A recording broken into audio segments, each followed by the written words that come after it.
Hi there, Shaun. How are you doing today? It's great to have you on the show. Fantastic. Thanks for having me. Appreciate it. Why don't you tell people a little bit about tax lien investing, what it is, and the advantages of it?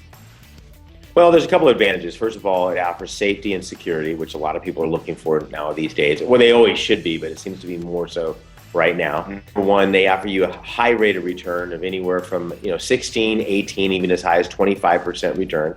Again, with virtually no risk, because at all times your money is backed up and locked in by the government. So you've got yourself a nice little investment strategy that works in the United States because of the way the county governments have set it up. It's a unique system. It's been around for over 200 years. And it's only in the United States. Well, they have some in Canada, different versions of it. But the challenge is they have different rules and regulations about the standing within the tax lien certificate. In other words, of its position, its superiority on the title. And so, I say yes, there are some, but again, you've got to be. It's like walking on a landmine. Whereas in the United States, it is very black and white. There is no ambiguity in any of the states. Although the strategy is radically indifferent in each state and each county. The rules are the same. You either get your interest rate back or you have a possession of the property. Okay. So there's two different ways to do that. So how does that work? How do those laws? Let me give you a little history first, Shaun. Tax lien certificates have been around for over 200 years. When my business partner, Tony Martinez, and I first heard about these was back in 1991 in an article that we read in the Wall Street Journal. And everybody's familiar with the Wall Street Journal, very well-respected news periodical. And it called this one of the safest and most lucrative investment opportunities and best kept secrets in the United States. This is where a lot of banks, Shaun, have used for literally over 100 years. Some of your bigger ones, Bank of America, Wells Fargo, Citicorp, your insurance conglomerate. I have come to find out that New York Life started utilizing this strategy about 139 years ago. So you're using a strategy that the banks are using. Yes and no. The banks can do it, but not in the style that we're doing it because of the way the components that we've set up. This offers you interest rates of anywhere from 16, 18, 25% return. The challenge for the banks, which is good for us, is they can't go in there and just buy them in bulk. They have to do them individually, which gives us, the individual investor, the advantage by a long shot. Okay. By a long shot. And there's also another backside to this investment strategy that very few people understand. And if you like real estate, you're going to love this, because what happens is if the property owner does not pay the property taxes within the prescribed amount of time, the county will give you the property free and clear of all liens and encumbrances, including a mortgage. So you own it free and clear for the back taxes, which is another strategy that we teach and we employ ourselves on a regular basis. Just to give you a context of who we are, Shaun, for your listeners, and I know you know this, but we've done over 2,264 deed transactions over the last 20 years and thousands of tax liens. So this isn't. We're not only good at teaching people how to do it, but we actually do it. This is all we do and have done for 20 years. Yeah, and it's very lucrative.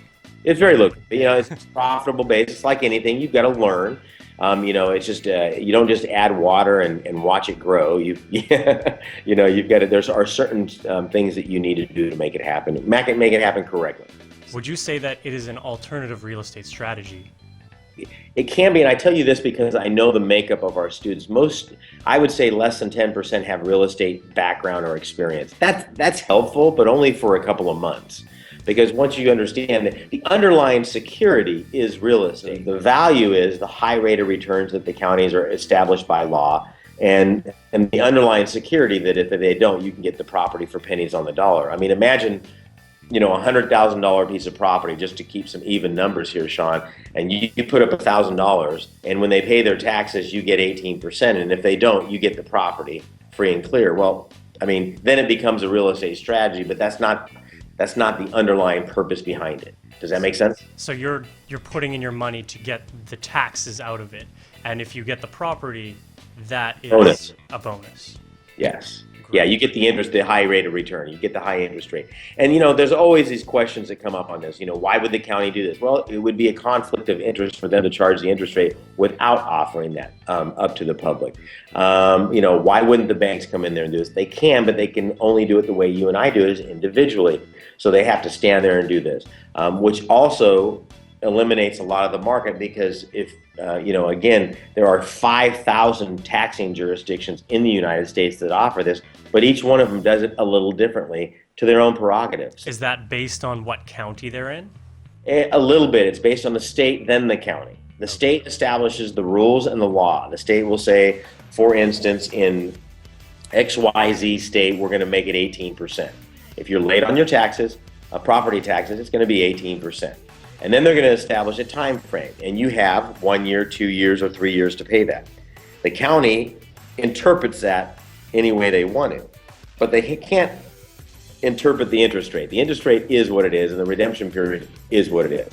And so how they go about selling those, how they offer them to the public, how they execute all of that stuff is really up to the county as a whole. There are commonalities between a county within a state, but they don't necessarily have to follow a prescribed function from the state. The other side of that I want to reiterate is for foreigners, because we teach this strategy all over the world on how to invest in the United States. We did over 47 conferences worldwide last year, and our international students just really take off with this, because they're like, they can't believe that this is available. And the cool thing about that is the fact that it's not a federally mandated deal. If you understand the way the United States is set up, states are individually managed and governed. And so what happens on a federal level, we had a lot of Australians worried about the debt ceiling last year when that was a problem. And it's like, well, that has nothing to do with your local county. It is such a pure investment insofar as the county could even go bankrupt. The county doesn't owe you the money. The property owner does. The county just acts as a go-between. So one of the things I teach my students is you can't and you won't find a safer and more lucrative investment opportunity than this. It just doesn't exist. And we've actually had a challenge for 20 years that if you do find a safer and more lucrative investment opportunity that's legal, we'll pay you $1,000. We haven't seen it, it doesn't exist. It's like a perfect storm. Yeah, that's really interesting, which leads me into how, if this is such a lucrative and safe investment strategy, why doesn't everybody do it? Well, very few people know about it. Again, there's not, imagine going, Shearson Lehman, or they're not in business anymore, but Goldman Sachs or somebody like that saying, hey, we're going to offer you 18% return on your money, guaranteed by the state. And oh, by the way, every once in a while, we're going to throw in valuable real estate for pennies on the dollar, and there's no commission involved. They're not going to do that. Wall Street doesn't do anything that doesn't have a commission involved. And so there's not an organized entity behind it saying, hey, we need to push this thing. So no one's going to mention it. It's like, well, yeah, there's no money in it for us. So it really is up to the individual to go out there, figure it out, understand it, master it, and then make an investment out of it. There lies the problem. Each county is going to have a different set of or a different way they interpret the rules on it. So unless an individual has time, which me and my partner did 20 years ago, because we didn't have any money, so we had a lot of time, you're not going to really spend the time to make that happen. And that's really the basis of it. There's nobody out there promoting. County's not going to promote. They don't care. And it sounds really weird. Millions and millions and millions and millions of dollars every week in tax liens go unpaid. But you say, well, why wouldn't the county care? Well, because the county has 99.5% of all their property taxes are paid. It's that 0.5% which comes to the big numbers that we're talking about. For instance, last month there was over 800,000 tax liens available, new tax liens in the United States in the first 3 weeks of December. I'm taking Christmas off. Okay. So that's just in 1 month. And that sounds, wow, that's a lot, Shaun. Well, it is. But it isn't if you look at the scope of the properties that were available. Does that make sense? That makes perfect sense. And before we get into the second part of the interview, can you tell people how does a person get started doing tax lien investing? Well, there's a couple of things that you have to do. I mean, first of all, you have to determine what your investment goal is. Is it getting the property, or is it getting the interest rate, the high interest rate? And then you have to look at your resources available. And this is where a lot of people stumble upon, because they think you have to have a lot of money to do this, and you don't. When I bought my first tax lien certificates, it was like $54 and change. And I would love to say, because I was just trying it out. No, it was all the money I had. You know what I mean? I knew that I figured that once I had this system in place, I could go to other investors, and that's what I did. So you don't need a lot of money to do this. You can find liens for $10, and you can find liens for $10,000. There is no limit on it, and each one of them is going to offer you the underlying security of the property and the county and the law, which is nice. So you have to determine what it is that you're trying to do. You want return, you want the property. And then you have to determine what part of the country. Now, here's another misnomer that a false wall that people put up. I have to invest in my backyard. Well, if that was the case, I couldn't do conferences around the world. You don't have to be that would be like Shaun saying you can only buy stocks and companies that were there in your backyard, and that wouldn't make sense. So No, we that teach would be very difficult. Yeah, exactly. It's not live. It'd be like people in Omaha, Nebraska saying you can only buy stocks in there. It doesn't make sense. So Well, when they we could buy Berkshire, but Berkshire or Omaha Steaks, and that's about it. But you've got to say, okay, well, I would like to Arizona or Nebraska or Colorado. You determine where and what interest rate you want, and how long you want your money out there, because some states say 6 months. Some states say 1 year, 2 years, whatever that might be, but it's uniform for that state. So there's some things that you need to determine on what it is that you're looking for. And you're saying that anyone can get involved in tax lien investing, from people at $54, like you did, all the way up to millions of dollars. Millions Yes. of dollars. And we've helped pension fund managers do this. We've helped people. This is our biggest deal right now. Is a lot of Americans are using their retirement accounts and doing self-directed qualified plans that we help them set up, and using their retirement money to buy tax liens, which 18. I mean, what's better than 18%? 18% tax free. You know what I mean? So that's good. And this is really our international students are like, well, we want to do that, and we show our international students how they can actually have a retirement account in the United States without even setting foot here. Which some of you that are listening from outside the United States say, well, how do we get money in there? We figured that all out. We figured out how to set up our foreigners with bank accounts, with EIN numbers and addresses, so that they can actively participate in this process without having to even step foot in the United States. All right, so Shaun, why don't we talk about some strategy now? Why don't we start with what makes a good deal and what makes a bad deal? Well, the first thing I want you to do is this. I want the student to like we said earlier, determine how much money they want to invest in and all that good stuff. But the next thing you want to do is stick with what you know. And so everybody knows single-family residential properties.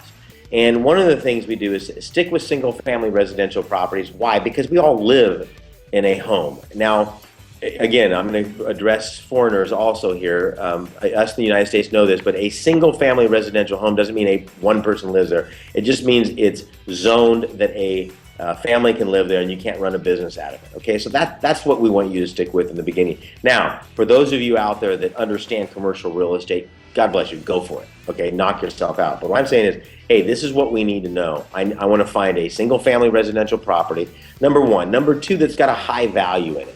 So let's say, and again, I'm going to use numbers, and don't say we don't have houses that cheap here. Irregardless, I'm finding a $100,000 property, and let's say that is the average price of a home in that area. Let's say, okay, I only want to find homes that are $100,000 of value, okay, and that are single-family residential, and then I also want to locate the home's area of town. Every city in the world has a quote-unquote Beverly Hills, and every city in the world has a Watts or a Compton, a bad area you don't want to be in. Okay, so to determine that, with the advent of Google and everything else, you can do a lot of research on a particular city to find out, whether that demographics, income levels, and stuff like that. So you can say, okay, here is a property. Is it in the right area of town? Is the right value there? And then last, but certainly not least, what is the amount of the lien on that? And the way you're going to receive that is you're going to get these lists from the counties. The counties are going to have to publish these lists from time to time. And once you get that list in your hands, you start doing the research based on that, based on area of town, type of property, value of property, and how much money you're looking to invest. Now, a very important thing is also, how long do you want your money out there? Do you want it out there for 3 years? Do you want it out there for 6 months? Do you want it out there for a year? And I always get people say, oh, I want it out there the shortest time possible. And I always ask the question, why? They're like, because I get my money back. I said, but if it's at 18%, it doesn't matter if it comes back in a year or 2 years, it's 18% per annum. I would rather have it out there for longer. That way I don't have to reinvest it. So literally, once you make that investment, you don't have to think about anything. You're getting 18%, regardless of what happens to the stock market, the bond market, the foreign markets, overseas, or any of those things. So it's really quite a beautiful investment if you really look at it at that point. And the strategy is very straightforward and simple. Don't get complicated with it, Shaun. Does that make sense? What are the numbers? How do you analyze a deal? Well, I don't really analyze a deal based on the numbers, so to speak. I mean, there are numbers equated to it, but if I'm in the right neighborhood and I've got the right value neighborhood, it's very rare that you're going to find a property that isn't, of the value that it's stated with all the online dynamics that we have. So because your ratio is so out of skew, I'm buying $1,000 lien on a $100,000 property. Well, okay, it could be a pretty rough property, and I'm still okay with that. Does that make sense? So I'm narrowing it down that way. I'm saying, okay, I want this type of property, this area of town, and this value, and the rest of the numbers are going to fall in to the way they need to, and it's going to fit my criteria because of the way taxes are built here in the United States. So when you buy a tax lien, you're buying a certificate, and you now own the taxes on that property. No. All you've done is this. Is a great question, Shaun. What it is this. I'm going to diagram it this way. You've got 3 individuals involved. You've got the property owner, you've got the county who's owed the money, and you've got you and me, the investor. So what happens is the county says, look, they've owed us this money for a year, and they haven't paid us. So what we're going to do is we're going to have a sale. At that sale, you and I can go in there, Shaun. We put up the money for those delinquent taxes. Okay, the certificate is just stating the fact when that property owner comes into the county to pay the tax, they don't even know there's a lien on the property. You're never dealing with the property owner. You're dealing with the county. In fact, they'll do about 90% of the work for you. So they will pay the county and the county pays you. Exactly. If they don't pay the county, then you can proceed to a foreclosure, which basically gets you the property, and you extinguish and eliminate all, I'm going to repeat that, all of the liens on the property, including a mortgage or anything else on that. And that's because the county has first position right. Yes. on title. Exactly. Okay. Well, and people don't realize this, but taxes are always due on a property, whether you own it or not. They've been there forever. So what a lot of people don't realize is the county's taxes are first position. If you don't pay them, they pop up in front of everybody, including a bank. And the next question that people will be asking, Shaun, is, well, why would a bank let that happen? Well, they're probably not. If they see that their position is in jeopardy of getting wiped out because somebody failed to pay some property taxes, they're probably going to protect themselves. So they'll I try don't to yeah, foreclose they or pay the money, and I get my money. And so I don't care who pays it. as long as you get paid. Exactly. And if I don't, again, I've got the security of the law that says that I have basically assumed the county's position and can now foreclose and eliminate all the liens and encumbrances. Wow. Now this is Win-win all the way around. And I think this is why I know a lot of people who said tax lien investing is the ultimate investment because it's so secure. Something I've learned over the years is it's like the perfect storm. I mean, there's so many things in our country's history that have dictated how this works. We're a transient society in the beginning. People would move to the East Coast from Europe, and then if things didn't go so well, the West opened up, so they just get up and move. So what was happening with the counties was if somebody got up and moved and wasn't paying their property taxes, the taxes stayed with the property. So somebody could buy that property, the county wouldn't release title until they brought the taxes up in current. Whereas in other countries, the taxes actually stay with the individual because they didn't have that transient type of deal. And then you've got people trying to take properties from each other, so they eliminated the conflict of interest with the county. And I say all this because of all of these scenarios throughout history has tweaked this, that it really is the ultimate investment vehicle for somebody that's looking for safety, peace of mind. I mean, you don't have to watch the stock market, the bond market. You don't care who gets elected president or what's happening in Timbuktu and all that good stuff. So it's a pretty powerful investment, Shaun. You're absolutely right. Do you see these laws or this system changing at any point soon? No, it will. It hasn't for over. It's been around. Let's put it this way: the oldest lien I've seen is dated 1698. That's 100 years before we even became a country. So it doesn't make sense for them to do it any other way. It adds ultimate security to the county because they know they're always going to get their property taxes on that. And it's also fair to the property owner, too, because the property owner is given a grace period to pay that. If they don't pay their property taxes, it's no big deal. They don't lose their property. They can be late 2, 3, even 4 years before something happens. So in a way, you and I are helping the property owner out because of the fact that you and I are willing to put the money up. That gives the county the ability to extend that time. I mean, Shaun, think about this. You name another investment or a debt that you could have, that you could stop making payments on it, and nothing would happen for 3 to 4 years. Stop making your car payment, your credit card payment. Not going to happen. The only time that would happen is if it's your parents. Yeah, there you go. And so what happens is literally the county wins because they get the much needed income. They got to provide schools, roads, fire department. So they get their money. The property owner wins because they get some time while they get their feet back on the ground. And you and I win. They bought their time. Yeah, basically they have.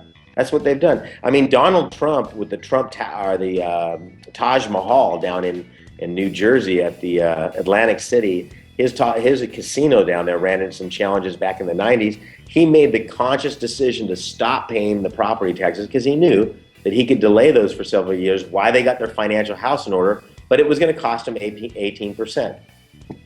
So it's a conscious decision and everybody won. So it can be a strategy on the other side as well. Yes, absolutely. Have you dealt or do you deal with commercial businesses like that? No, not necessarily. There's not really a way to do it that side of it. There are a few funds that have tried to go out there and institutionalize tax liens, if you will. And the challenge is the complexity of the counties. Every county does it a little different. So unless you're really tightly held, small fund, you might be able to do that. And I will tell you, nobody has taught more people how to invest in tax lien certificates than my partner Tony and I. And we constantly get this at our conferences and what have you, is how do we, I want to set up a fund. And I always question that because, I really don't want to manage other people's monies when I can make 18, 20, 25% on my own money.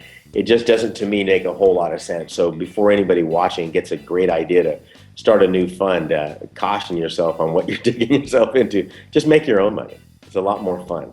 Plus, if you take other people's money to invest, you have to answer the phone when they call.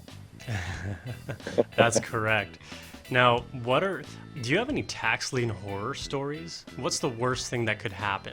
The worst thing that can happen is not doing your research. I mean, your margin is so huge on this thing. I mean, if I'm buying, again, a $1,000 lien on a $100,000 property, I mean, it could burn to the ground and there's still value in the land. It could have a hurricane, it could have an earthquake, it could have a riot, it could have a flood, we could have, global warming, whatever. I don't know.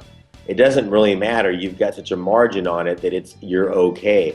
The horror story that I've seen is, not so much from our students, from people that said they've tried to do it on their own. There's two things that happen. Either they don't know how to do the research, so they just because a property has a lien on it doesn't mean you want to buy the lien. It could be, a property, 4 feet wide and 100 feet long. I mean, who's that good for? Or it could be a mismarked piece of property in a subdivision.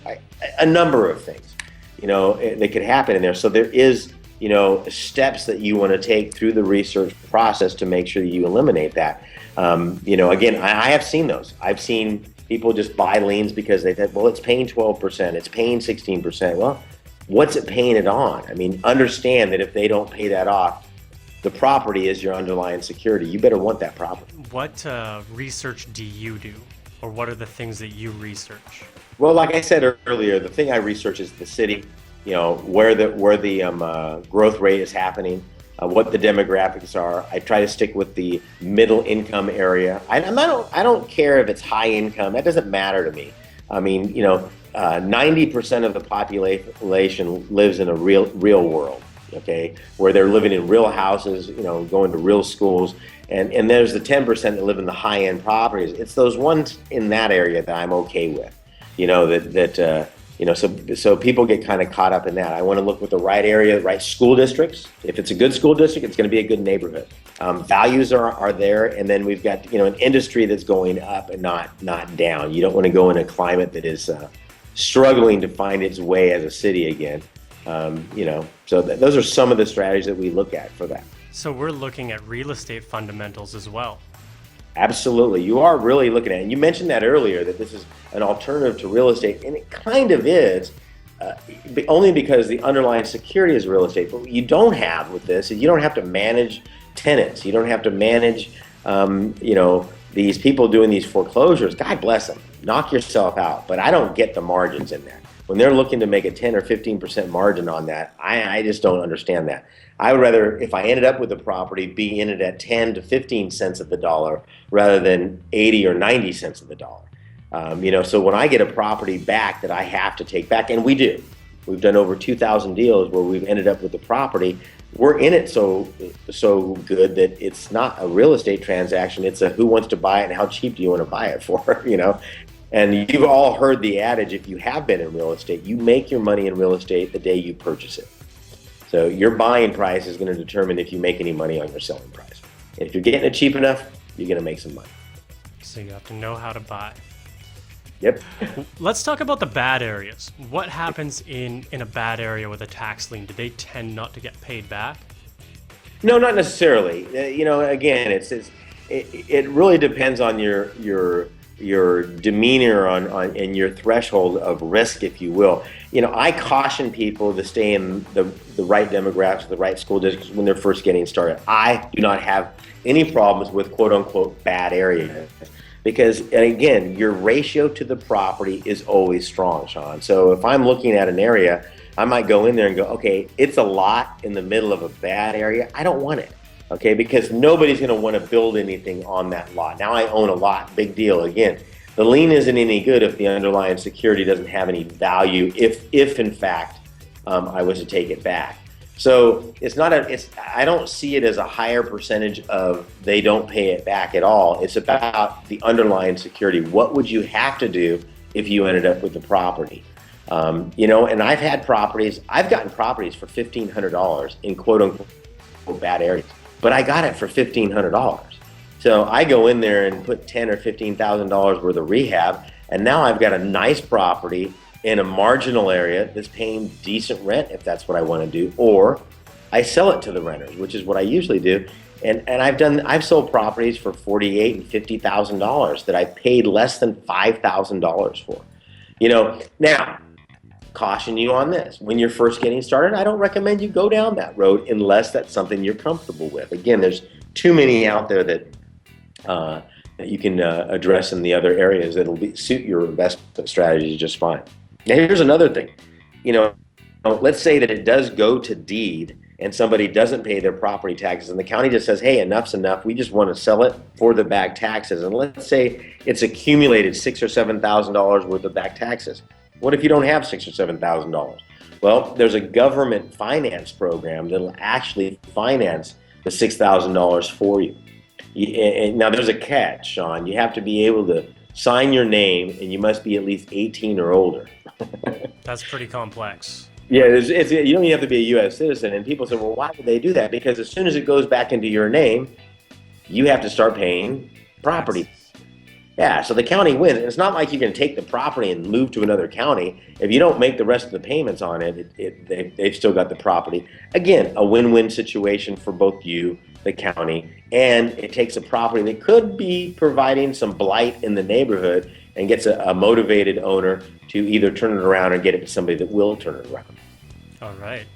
I like that. Is this your only investment strategy, or do you do other businesses or other investments? No, it really is my only investment strategy. Every once in a while something will come across my desk and I will go, wow, that's really cool. And I'll spend about 10 minutes getting excited about it and I'm going, what am I doing? At the end of the day, I'm getting 18%. There's no way they can't. I've seen the arrows, green arrows and the red arrows and the puts and the calls and the, Forexes and stuff like that. And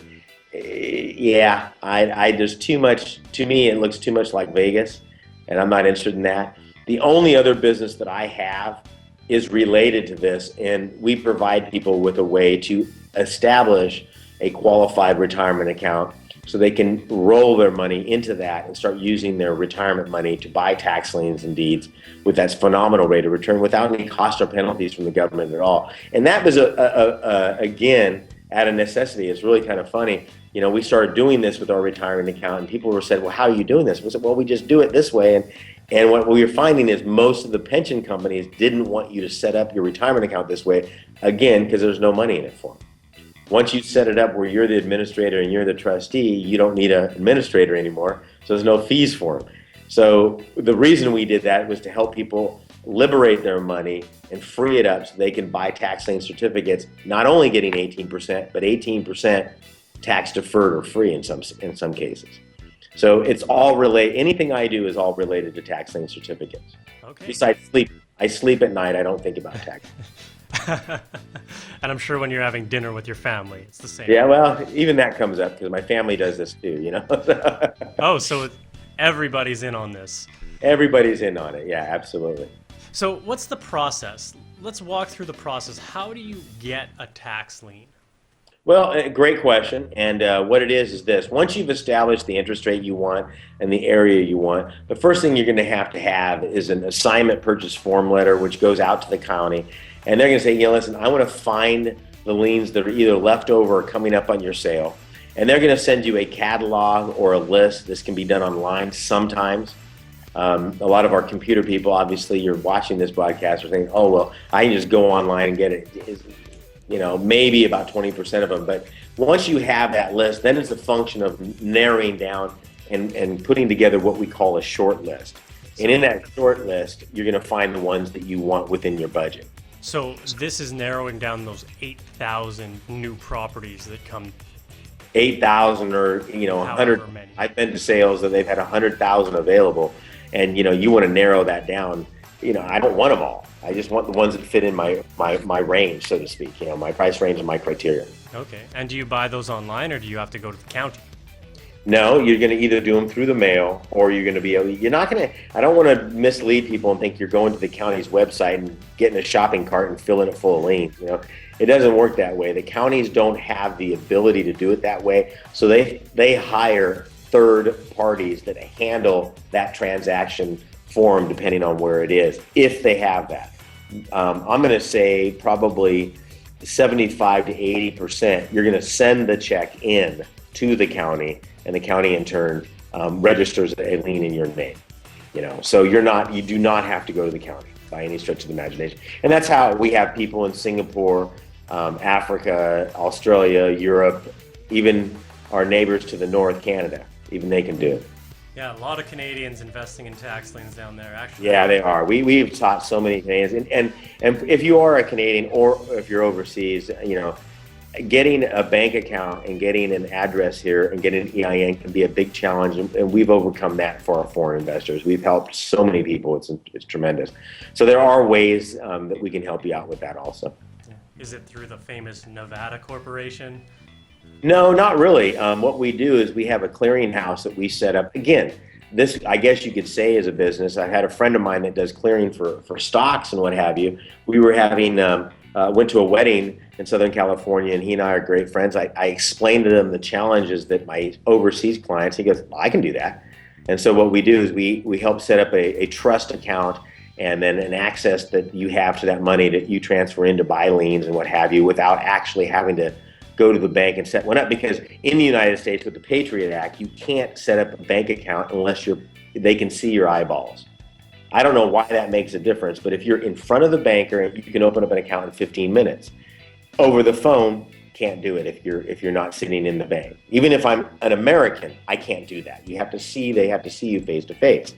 And so that presented a big problem when that came up. And so that's how we've been able to effectively help our overseas clients. And then I always tell them, listen, if you got a property and you made $80,000, do yourself a favor, get on a plane, come to the United States and visit your property. And then you can take advantage of some of the advantages to being there live and in person. And everybody laughs and goes, that's a good idea.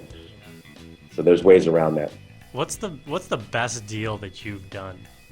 The best deal I've done, is usually lots. We do a lot of fully improved lots in subdivisions, ready to build sewers, streets, cable, gutter. And these are the subdivisions where the builder had some financial difficulties and went under or something, and would go into the county and buy, 75 to 100 different properties in there, for pennies. I mean, literally, we bought one subdivision, we paid about $500 a lot for each one of them, and they had a market value of several $1,000s, and it was, the marketing strategy on that is pretty simple. Anybody makes you an offer, you're going to be in the good, because nobody's going to make you a ridiculous offer of $500. So those have been really good. And then you've always got the stuff. One of the things we don't look for is the big deal. We look for the little ones, and the big ones happen because of that. It's kind of like football. You don't always go for the long bond. You got to go for the 4-yard run, the 3-yard run, the 4-yard, and then boom, it's going to open up your passing lanes, and you're going to make that big score. So that's what we look for in tax liens and deeds. Or baseball. You don't want to swing for the fences every time. Yeah, otherwise you're going to be the strikeout king, and you might get a couple of home runs, but you're not going to be doing your team any good. Yeah. I would rather get a home run with 4 people on base rather than a home run with nobody on base, and that's what it's all about. I'd rather have a couple little small deals, and then boom, you hit a big one. It's nice. So those are some. We got an office complex one time. It was probably about 8 units in it. Lawyer's office, real estate office. Bought that for pennies on the dollar. I mean, they're all good in different ways. Those are good tenants. It was the property owner that didn't pay the taxes. Right. Those were the tenants. Yeah. No, we just went by and said, guess what? Now you're our tenants. And it was in a really upscale area, and it was really nice, and there was a nice little profit. Every deal is fun, though, to be honest with you. We've had some crazy deals where we found out that the kids were arguing amongst each other because their parents had died, and we ended up selling back the property to the kids for fair market value. Or we had one person that we got the property back that had been living there for 7 years as a renter, and their rent check started coming back 5 years ago, and they didn't know who owned the property. So when we stepped in, we said, well, how about you buy it off us? And they were very excited to actually know who owned the property. I mean, they hadn't paid rent in 5 years, so they were pretty happy. That's really interesting. So you get a lot of great stories out of this too. Oh, every deal is a little different on this. It's which makes it fun. Every day is a little different, and every deal is a little different. Yeah. Which is the one that you've had the most fun on? Oh, it depends. We had one deal in Dallas, Texas one time, and we pulled up, and I happened to be in Dallas when we were getting it, so I figured I'd drive by and take a look at it because it was a nice deal. It was probably a $286,000 property that we got back for $20,000, $30,000 in taxes. I can't remember the number. This was several years ago. And we pulled up, and the guy that was with me says, hang on a second. I said, what are we waiting for? And these guys walked out, and they were in hazmat gear. And it turns out the people that had the property before had 27 cats that left their mark, and I'll leave it at that. And we were laughing. I mean, it was no big deal. That was kind of the worst case scenario, but the best case scenario. We had to pay several $1,000s to get it to smell right, if anybody knows what I'm talking about. But we were just Febreze. Yeah. There was more than Glades plugins going on there. There was some new drywall and stuff like that. But I mean, it was a really nice neighborhood, and what amazes me is what you see in people's properties. When most of them, I've never taken a property back where the property owner actually lived in the property. It's usually some type of a rental property, if you will. And that's exactly what this was a rental property. Or something to do with sales, like lots.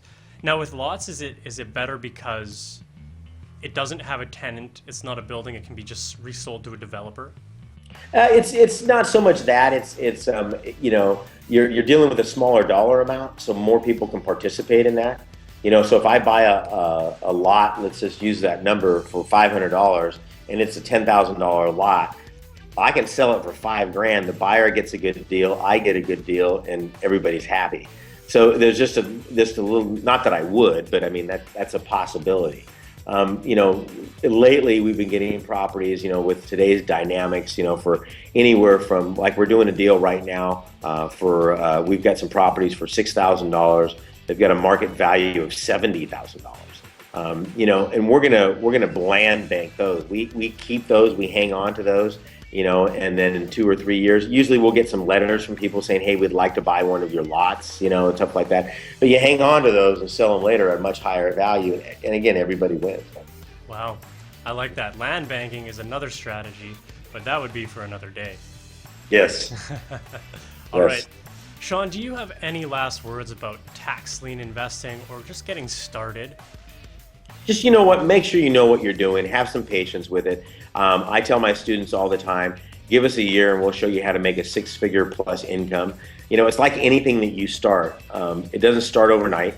It starts with a process of learning and then and mastering that. And number 2 is dedicate the time. Anything good is going to take some time. You're going to have to spend at least 3 to 4 hours a week doing this, and give it the time that is needed. And you know, you'll rock and roll with it. You'll make a lot of money and have a lot of fun. So it's all the process of learning. I like everything else out there. You know, there's not a drive-up window where you say, I'll take 18% and a tax deed, please. You got to go up and do some research, have some fun, set the time aside, and be disciplined enough to make the investment. All right. Thanks so much, Shaun, for being on. I've had a blast here. Absolutely. All right. I hope you enjoyed this video, and be sure to like, share, and comment below. Subscribe to this channel for more interviews, and if you want to go further and be live on the interviews, you can go to mmt.tv/live to find out how. Like on Facebook, follow on Twitter to ask your questions, and be sure to get on the mailing list. Go to mmt.tv to get access to all the things that are not contained in these interviews. All the links are mentioned below, and until next time, break the rules, change the game, and be a rock star.